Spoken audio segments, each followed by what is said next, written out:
Good morning, ladies and gentlemen, and welcome back.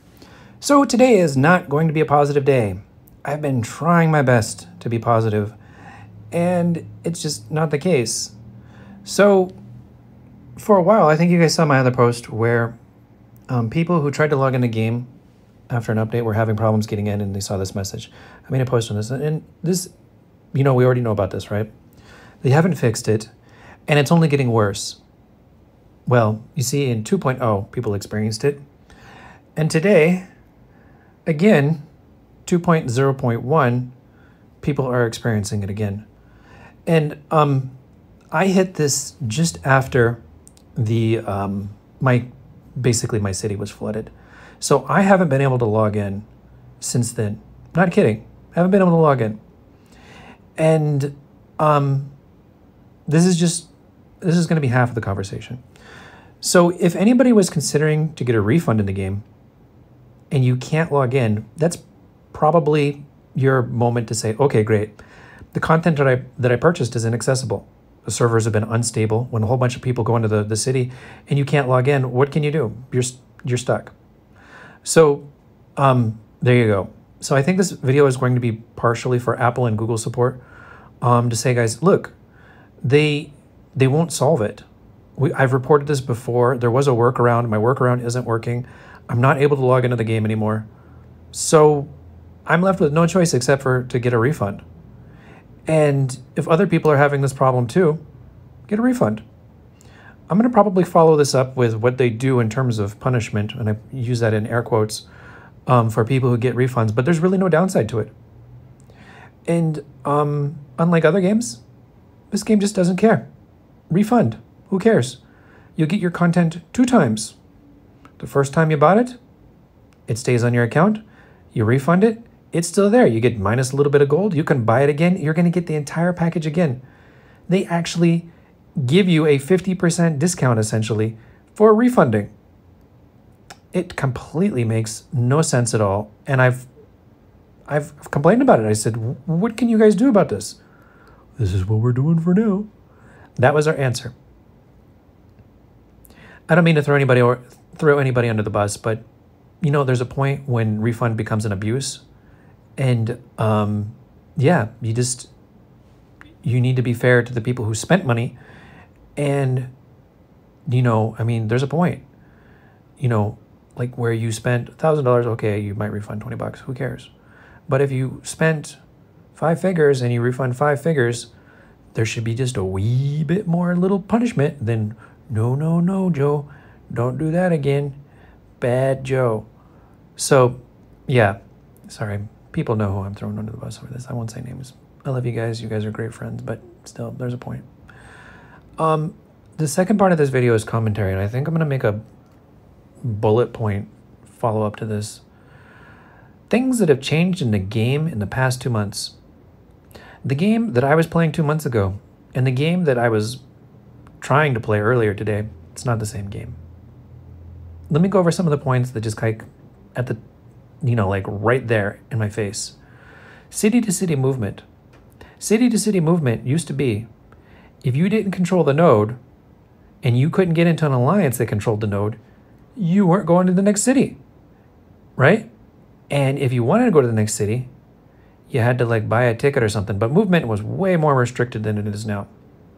Now movement is, oh my God, I can magically fly anywhere that I want for almost nothing. It's like, okay, Stalingrad to friggin' Sao Paulo, zoom, 400 people go like it's nothing. Like seriously, movement in the game is like basically we might as well just be in one big fucking kingdom, because right now that's essentially how the movement is. There's no restriction at all. And I blame Roz. I'm gonna throw you under the bus for this, buddy. But you bitched and cried, oh, movement, I can't go to something. I used all my tickets. And so they gave us all like 40 free tickets.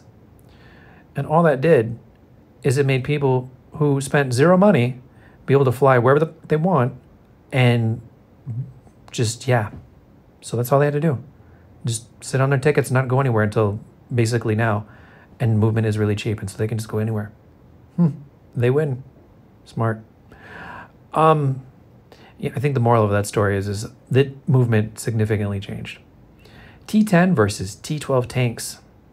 Now, if they had just made T12 a thing and like left T10 the cologne, that would have been super cool with me, because, you know, like adding more tiers, I could live with that. What they did is they basically gave low and mid spenders more boost. Why? For what? Like, okay, but that isn't what I bought. I bought a T10 and I had T10s at the time. And so then magically, everybody just gets this extra shit. Cool. Thanks for that. So, that was part of the rebalancing. Then, we'll step on more of the rebalancing here in a couple of minutes. Hold on, I'm reading my notes. Okay, here's another point. So, before, a 7.2 tank kind of meant something, right? But then after the rebalancing and they're shifting shit around and things like this, a 7.2 or a 6.0 tank, it doesn't really make two shits of difference anymore. There are people with 6.0 tanks that spend basically nothing, and they can kill my 7.2 tanks. I spent, I don't know, let's be honest here, somewhere between $5,000 and $10,000 to upgrade the base of my tanks, the modifications and everything. And those modifications and the 7.2, it doesn't mean shit. Nothing. It's just marginally better than the 6 or the 7 or something like this. There is no, like, wow, I spent money and I actually get value for it. 7.2 is a friggin' waste. It's just bullshit. You could just run around with a 7.0 tank and be fine. There could be 100 of you non-spenders with 6.1 tanks, and you just, you know, just basically gobble together and you can take anybody down. There's no value in spending in the game. None. Troop reserves. They claimed this would make combat faster, but they didn't properly playtest it. And so hotfix after hotfix after hotfix, I have no idea what's going on with troop reserves, to be honest with you. None. I have no confidence that the number that I have today in terms of troop reserves is going to mean shit compared to anything. How fast they rebuild or how fast they use or any of that stuff, it doesn't make, I don't know. Yeah. So we'll just pin that because I don't even know what to think of this. Okay, next point. Troop amounts versus base defense amounts. It didn't scale. Basically, it's much easier to burn a base now. Like any asshat can go and attack a base and basically burn it. You get 20 asshats together and they can burn anybody. It doesn't matter if you spend 5,000, 10,000, 20,000, 50,000, they'll burn you. And the amount of defense that you get isn't that great. You can basically shoot one tank at a time. Yeah, so like when all your troops basically go back in their base, they target one tank at a time. And it happens like every 5 seconds or so. Wow, that's really friggin' special. All the things that are trying to attack my base are super discouraged from attacking it. So what do you have to do to overcome that? You have to jump out of your base and try and target a specific troop, kill it, and then jump back in your base. And that leads us to point number 2. Base hiding. Well, I don't know if this is point number 2. I think we're probably on point number 6 at this point. So, hold on, before we get into base hiding. So trying to monkey with the amount of troops compared to the base damage, they wanted to make it, I guess, easier to burn people. Okay, I get that. At the same time, when they did that, they made healing completely useless. So the healing that you used to get from Angel and also from Spanner and also from Bloody Mary, totally nerfed, 100% worthless. Why? Because if you have 100 tanks in the in your little troop thingy, in your army, because there's so much damage now, they just die. There's no healing them. There's no like half a death. There's no like they took a little bit of damage, just like they're gone. So healing is basically useless. Can't heal dead troops. There's no revival. And the amount of damage reduction that they offered in the air quotes rebalance isn't it's not comparable. It didn't scale. So the same strategy and stuff that you try and use before is just completely dead and gone. Troops are going to die. And they monkeyed with the reserves so that troops are going to get regenerated really quickly. Or something. I'm not exactly sure how it even works. So troops will die.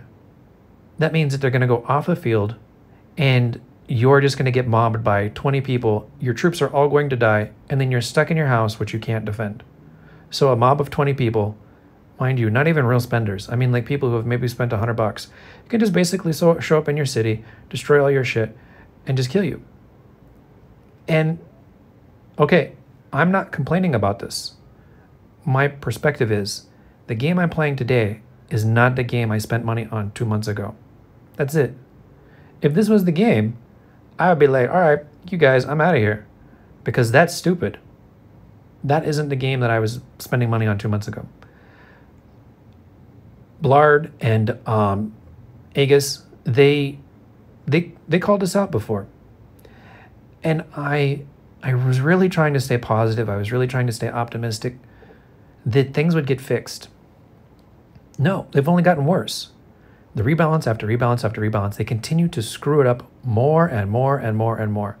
Like, who are they listening to? Are they listening to VIP support? Or are they listening to 20,000 grumpy Vietnamese people who are getting bullied? It seems that they're listening to 20,000 grumpy Vietnamese people who aren't spending money and getting bullied. And if that's where they're making their money, by all means. No offense to Vietnamese people, but like, great. You guys can own the server. See ya. But I mean, I can't even log in to fight you guys. So it doesn't make any difference to me if I wanted to or not. Let's go on to the next point. Base hiding. Dun dun dun.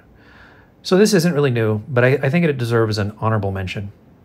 So you park your base next to your opponent, and with your shitty artillery and your other shitty troops, you just basically pop out, aggro the base a little bit, you hit it a little bit, and then you pop back in, and you rinse and repeat. And if the other base is actually online and wants to defend itself, it can't. All it can do is sit outside the base a little bit, set auto attack, and wait for you to go back in. Oh, but wait, there's more. Because there's a bug that if they pop back in fast enough, your troops will actually hit the base, aggro the base, and now the base is hitting your troops and you got to go base hide. That's really smart. Super smart. So what would be the potential solution to this? I think the easiest one for this is if your troops are engaged in combat, there's a 10-second cooldown before they can go back and garrison. You click garrison, your ass has to wait somewhere between 5 and 10 seconds before they can enter. So that in and out shit, the base hiding, cut off. You bring your troops out, you try and hide them again, you're going to have to wait. So you may as well fight. Base hiding solved. That's a pretty easy solution for them to fix. They might have wanted to do that before all this other shit. Nope. Totally not what they wanted to do. They wanted to monkey with numbers and figure out if they needed to boost artillery or not. So I already mentioned false base aggro, but I think it deserves a little bit of a highlight because when troops go back in fast enough, I was hitting troops. I wasn't hitting the base, but the base aggro's on my troops. Can you pretty please fix that bug? Yeah, seriously. Because I mean, like, if I could at least sit there with auto attack and just kill them when they pop out, that might be okay. But you can't. And furthermore, if they pop out, but you're not actually like red status, aggro status on them, they just pop out and you're ignoring them. Again, not really, no, not ideal. They could fix this before all this other shit. I mean, like, maybe with peace treaties, maybe there could be something like sworn enemy, where you kill X number of troops on site, and they don't have to hit you first before you become aggressive. I don't know. Maybe a solution. Okay, here's another one. This is also kind of an aggravation. Not new, but still an aggravation. After you burn a base, you have no chance to kill the troops. How about after you burn a base, there's a 5 to 10 second cooldown before they can fly away so you can kill their shit? That might be nice. Because, I mean, like, troops just instantly disappearing, how is that fair? I just spent all of my troops to destroy their base, and now all of their troops escape for free. Huh? How does that make sense? Just saying. So, yeah. The game I used to love, I don't know what this game is anymore. This is not the game I played before. This is something else. And I don't really like it. And I really don't like that I can't log into it. So to come back to my point, if you can't log into the game either, it's just time to do a refund. Yeah, and there's no downside to it. You'll get your money back. You'll be able to buy your content again. And yeah, you'll get everything you needed. Big whoop-de-doo. So there you go. I know lots and lots and lots of people refunded at 2.0. Lots and lots of people. I really, really tried to hold out for, you guys to fix it. And by you guys, I mean the studio. I'm just not with it anymore. This is bullshit. So yeah, I don't know. Love you guys. Thanks for watching. Bye-bye for now.